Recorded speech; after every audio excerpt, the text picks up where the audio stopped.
ரவையில் அடை தோசை எப்படி செய்யலான்னு பார்த்துருவோம். 1 கப்பு கோதுமை ரவை, 1/4 கப்பு தயிர், 1/2 கப்பு தண்ணி எல்லாம் விட்டு நல்லா கலந்து வச்சுடுங்க. இட்லி மாவு பதத்தில் கரைச்சி வச்சுக்கிடணும். இப்போ நான் சின்ன ரவை தான் எடுத்திருக்கேன். நீங்கள் பெரிய ரவையும் எடுத்துக்கலாம். எந்த ரவை இருக்கோ அதை எடுத்துக்கலாம். எடுத்து நல்லா மூடி வச்சுருங்க. ஒரு 20 நிமிஷம் இருக்கட்டும். சின்ன ரவைன்னா 20 நிமிஷம், பெரிய ரவைன்னா ஒரு அரை மணிக்கூர் வச்சா நல்லா ஊறி வந்துடும். இதை மிக்ஸி ஜாரில் மாற்றி தண்ணி விட்டு நல்லா கட்டியாக அரைச்சி வச்சுடுங்க. உப்பும் சேர்த்து நல்லா கரைச்சி வச்சுடுங்க.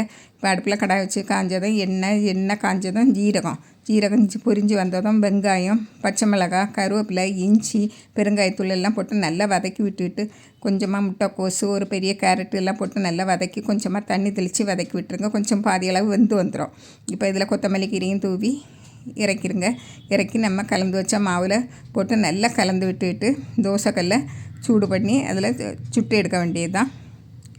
ரொம்ப டேஸ்ட்டாக இருக்கும். இதுக்கு சட்னி, தேங்காய் சட்னி சும்மா இருக்கும், கார சட்னி நல்லாயிருக்கும். இதே போல் நீங்களும் செய்து பாருங்கள்.